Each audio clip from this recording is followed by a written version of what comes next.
Thank you, Nick. And thank you so much for inviting me to speak today. I'm Amanda. I'm the Patient Engagement and Policy Lead for UCB, a pharmaceutical company with an interest in psoriasis.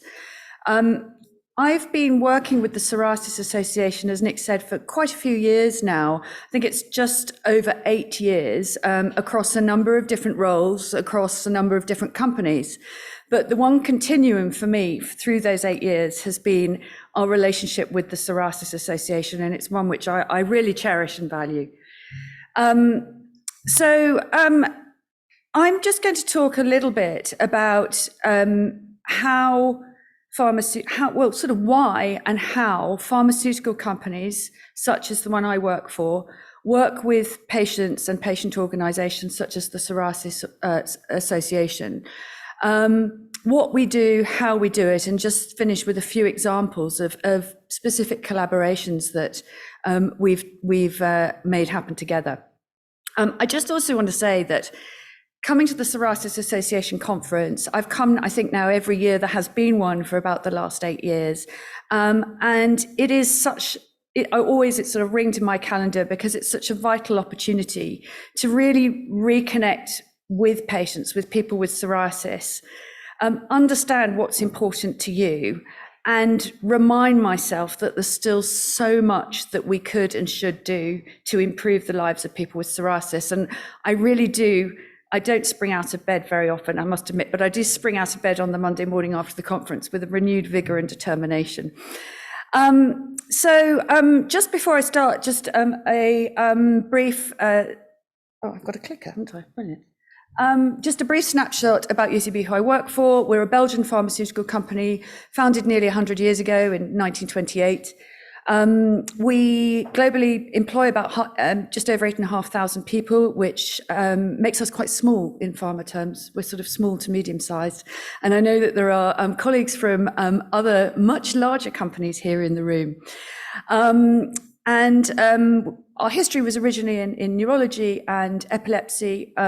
We, about 20 years ago, started investing extensively in research and development into immunology, so autoimmune conditions, including psoriasis. And last year, over 3.7 million people were treated with our medicines. One of our 3 global research hubs is in the UK, which I'm really proud of, and a lot of our medicines have been developed actually in the UK, and we're one of the top 3 life science investors in the UK. So just that's a little bit of a snapshot about the company that I work for. We're really proud to be sponsoring the conference today alongside other companies. Really what I wanted to explain today is that the work that we do with the Psoriasis Association is so much more than just sticking our logo on the bottom of a poster. There is so much more to that relationship. So hopefully this will help shine a light on some of that.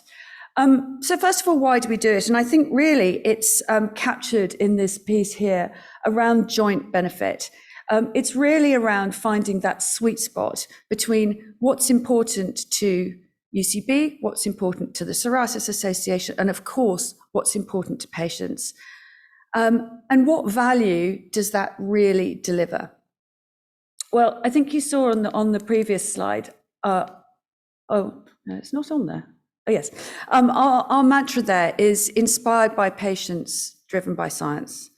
And our work with the Psoriasis Association is really critical to make sure that we remain true to that we are truly inspired by patients, that we understand what's important to patients, that we're not making assumptions.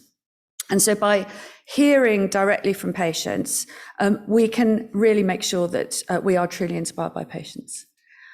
It's also about how we work together to improve care for people with psoriasis. And this is something that is incredibly important. We also champion those issues, those things that are important for people with psoriasis, but perhaps not necessarily well understood, even by the people making decisions about care for people with psoriasis. And I'll come on to a specific example of that later on. And really all that helps us really support people with psoriasis to live the very best healthy and happy lives. So patient engagement, I think, for pharmaceutical companies has changed dramatically over the last 10 years or so. I think there is now a wholehearted recognition amongst pharma companies, and everybody will do it slightly differently, that listening to, involving patients is absolutely essential. And I think it's something we all do now, and I think it's still very much evolving, and we're still finding new ways of doing that. And for instance, roles such as mine, which are dedicated to patient engagement, to listening to patients, to actually working with patient organizations, having that as a sole role wouldn't have existed 10 years ago. Whereas now there are people, sort of counterparts to my role, I think in probably virtually every other, reasonable sized pharmaceutical company. This circle here really represents the drug discovery life cycle. And each of those stages is an opportunity and, in fact, a necessity to involve and listen to patients. Right through from the very early stage when we are deciding which molecules we actually take from our labs into trials, we're listening and consulting with patients. We have a patient panel who we ask, which ones do you think here are really going to move the needle? When we're designing trials, we're working with patient organizations, with patient panels, to actually understand how do we best design our trials to make it as easy as possible for patients to actually participate in these trials, and that we're measuring the outcomes that are really important to patients. Patient organizations have an absolutely critical and powerful role in the licensing process and the reimbursement process for medicines, making sure that people like NICE and the Scottish Medicines Consortium approve the medicines to actually be prescribed in the NHS. And throughout this, we're listening to patients and working with patient organizations throughout the whole process. So, for instance, we have a psoriasis patient panel who we meet with regularly, about 3 times a year, really asking their advice, making sure that we're checking in the whole time, that we are, that we fully understand the needs of the people whose lives we're striving to make a difference to. But it's not just about what you do, it's about how you do it. And absolutely fundamental to this is trust. It's essential, it needs to be earned, and it can never be assumed. But this is absolutely the cornerstone of any successful, personal or professional relationship, obviously. But building on that foundation of trust, it means that we can find that sweet spot. We can look at that shared agenda, what's actually going to deliver value to both organizations and, of course, to patients. It enables us to collaborate, to co-create, to really pool our resources and our expertise to make sure that we can generate the very best solutions and initiatives.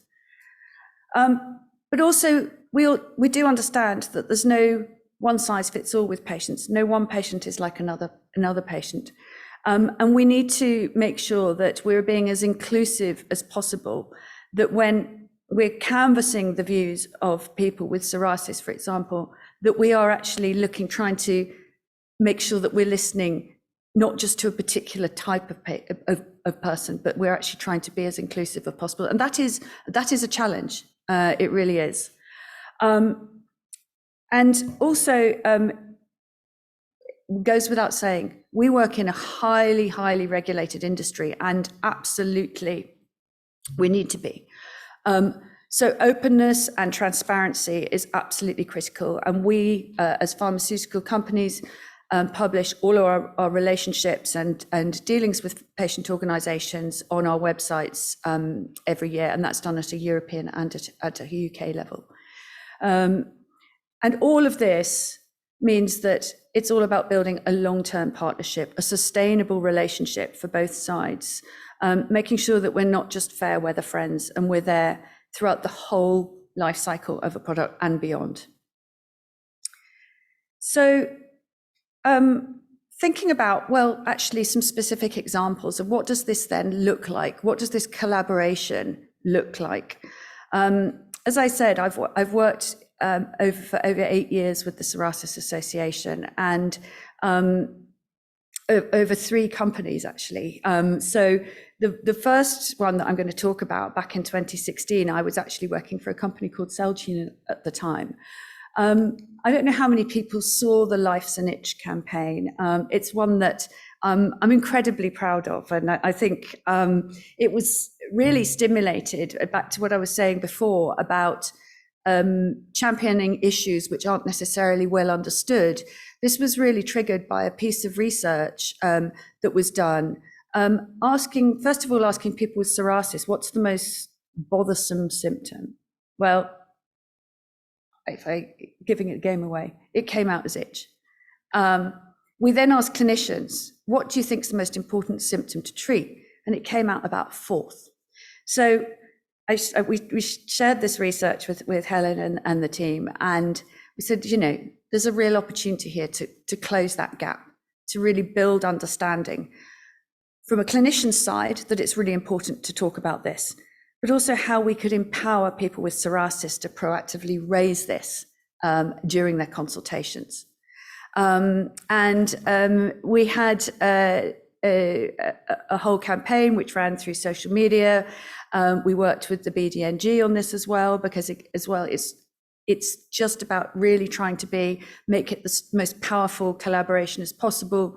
And in fact, the Life's an Itch campaign won an award, which we're really proud of.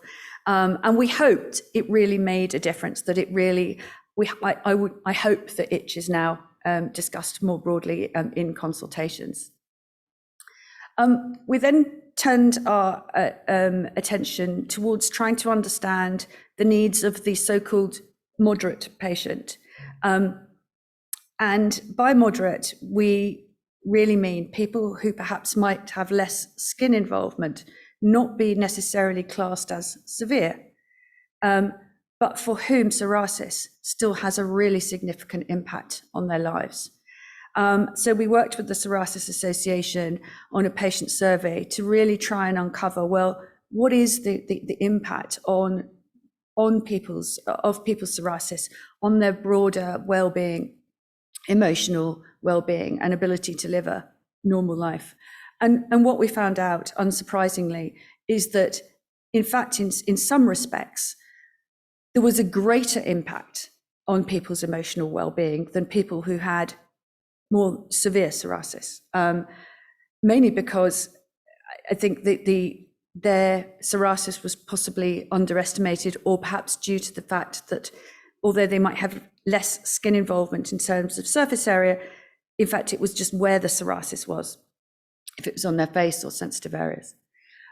This then, from that, sort of bred the Itching to Talk campaign that we ran in 2020. And this was when I was working for Amgen.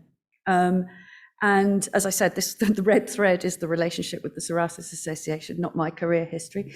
This was a campaign, again, we ran with the Psoriasis Association through social media channels, through their website, really encouraging people to say, irrespective, your skin doesn't tell the whole story. You need to tell your story. You need to talk about that beyond skin impact of your psoriasis, how it's affecting your life. And in order to facilitate that, we developed the Talk resource. And this is a really simple, it's a simple sort of guide to help you prepare for a consultation with your dermatologist or your dermatology specialist nurse. Perhaps helps you structure and articulate some of that life impact and actually what you really need out of your treatment. This is still available on the Psoriasis Association website, and it's a really, really great resource. And more recently, since I've been at UCB, We collaborated with the Psoriasis Association on a patient survey last year, really trying to understand the emotional impact of psoriasis. And we've just kicked off a similar project focusing on psoriatic arthritis, which is a 3-way collaboration with Arthritis Action, and really excited about what that's going to bring. And last but not least, just the Epicensus, which was a pan-European initiative, looking at developing a consensus on how to elevate the standard of care for people with psoriasis. And Helen was very, very much involved in that. And we recently just launched that in the UK, and are working together to really identify how we can ensure that people with psoriasis can access high quality care irrespective of where you live, and how we can empower people with psoriasis to advocate for the care that they deserve and are entitled to navigate their way through that, to Joel's point earlier, through that very often complicated and unclear patient pathway. So I hope that's just given you a bit of a snapshot of all of the different ways that pharmaceutical companies can work with patient organizations.